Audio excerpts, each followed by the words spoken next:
Hey guys, welcome to another episode of Let's Talk About It. My name is Nanama. If you are new here, please click on the subscription button and click on the bell so you get notified whenever I post a video. So today we are talking about long distance relationships. Yeah, now I'm not an expert. I always say I'm not a relationship expert, but I've experienced my life has been quite interesting. I mean, it's been almost 3 decades on this beautiful place we call Earth, and I have quite some experiences, and so sometimes it comes in handy to share with you. So today we're talking about long distance relationships. Some time ago, some girl called Edna on this vlog asked me what I think about long distance relationships. Now this is the time to answer her. She's laying here. Should I turn the camera on you? No. Hey. Okay, say hi. Hi. So guys, we're talking about long distance relationships. Now, what about long distance relationships? I think one thing that people usually ask is, how do you stay faithful? Like, I mean, sometimes you don't see the person for a year, 6 months, 3 months. Some have even, when I was growing up in Mampridi, there was a woman whose husband had traveled, I'm told, for 15 years. And she's patiently waiting for him. Hey! Me, I can't do 15 years. Yeah, I can't. I mean, when we talk about faithfulness, you don't have to be in a long distance relationship to be faithful. I mean, so far as you're in a relationship, you ought to be faithful, right? But if the person doesn't seem forthcoming, 1 year, 2 years, 1 year, maybe 1 year, so Johnny Pano. 6 months. 6. Oh, yeah, wrong. She say if you haven't seen that person in 6 months, no. I think 6 months. Well, it would depend on the circumstance. If you and the person are not in communication, I think it's 6 months. You should be able to tell the person. You should be able to. What am I saying? Guys, I think that if you haven't seen somebody more than a year, you are not in a relationship. I mean, seeing each other is part of that thing that helps the relationship to grow. I don't stand to be corrected. That is my view. You may have your own view. So how do you stay faithful in a long distance relationship? Now, faithfulness is a virtue and it comes with individually. If you want to be faithful, you'll be faithful. I mean, if you have faith and you love the person and all that, you would be faithful. Now, these are some of the things that you can do to keep your long distance relationship going. Okay, first and foremost is trust. There need to be trust, so that when the person says that I am at a pub, you know the person is there. If the person says I'm at the spa, if the person says I'm with my friends, we are going to do shisha, you know the person you know the person is going. The person says I'm here. You don't have to be sitting down. Say again. What is it? Transparency. Yes, it needs to be very transparent so that the trust is there. So now when the person says, oh, I was in the bathroom, you trust that the person was in the bathroom. Okay, this is how you can keep the relationship going. Secondly, communication is very important.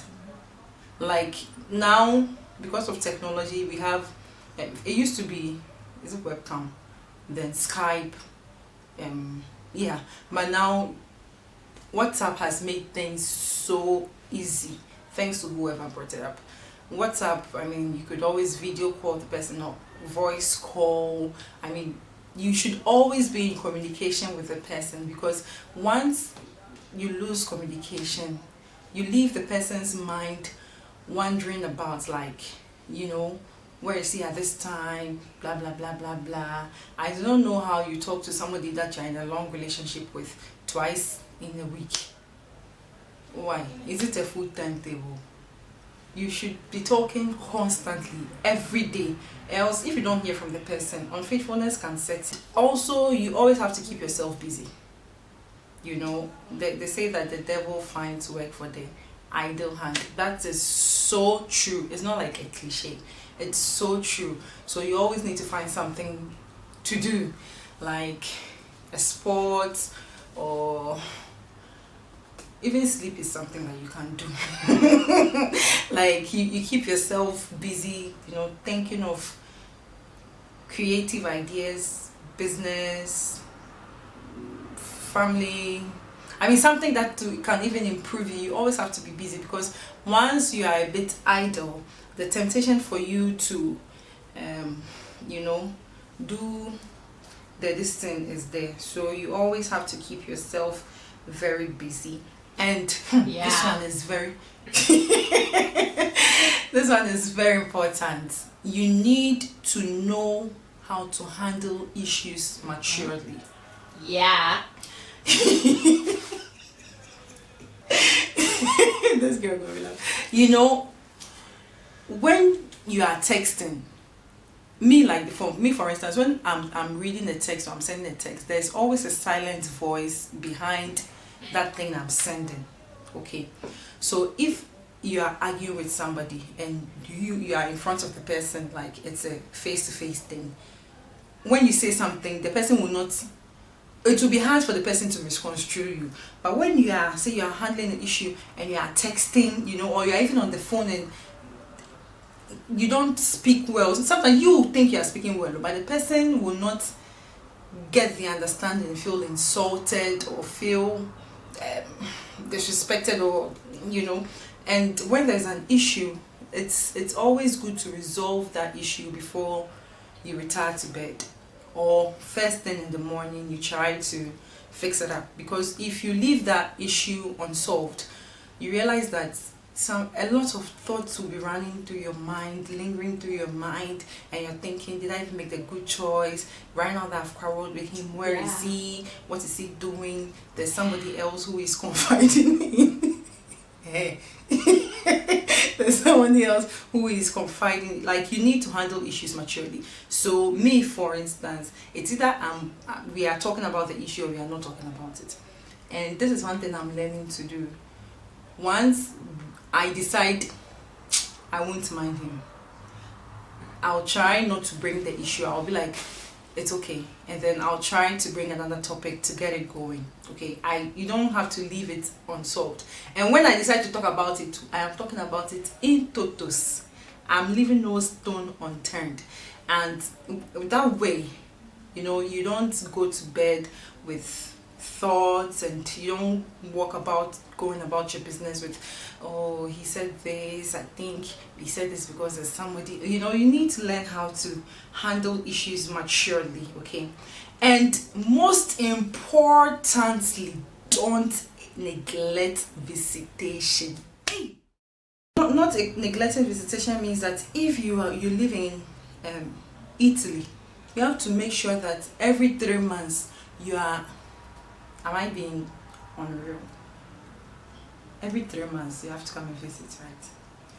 Every 3 months you have to come and visit, or she has to come and visit, or like, I mean, you can even meet up somewhere, and there should be some physical contact. Okay, because you see, as women, when we are ovulating, our libido and our hormones, our sexual hormones are, I don't know how long a woman, I mean, we could stay for 6 months, a year without doing it, but a child, you might force her to serve the dish to someone else. So I'm refi. Yeah. When you decide to do long distance, I mean, during the conversation, before you say yes I do to let's date, you need to discuss all these things, so that, okay, if he's in Kumasi every weekend, I'll either VIP or book a flight and go and see him, or every month if he's in north, you know, if he's in Abroche, every 3 months or 4 months, and actually 6 months there, you know. Visitation is so important, and you could always in order to make your relationship not look like, oh, he's here, I'm here, you could always try crazy things, try to do things that will spice the relationship up, like have fun sex, play with sex toys, masturbate, send each other crazy pictures, do things that will spice the relationship up. But you have to be careful when you're sending them naked pictures and naughty pictures and all that, okay? This is all I have for you guys. Being faithful is a personal choice. You decide to be faithful. You could listen to all I said and decide to do none and still go around and fuck yourself. But if you really love the person, if you really have faith in the person, you should say to yourself, I'm gonna be faithful, I'm gonna wait for you for this number of months or years. And that's it. That's all I have for you. Thank you so much for watching. I had a lot to say, but Edna kind of distracted me. Well done. Yeah. I'll see you all in my next vlog, guys. Thank you so much for watching. Please do subscribe and like and share and comment. My name is Nanama Anderson. I'll see you in my next vlog. Peace out.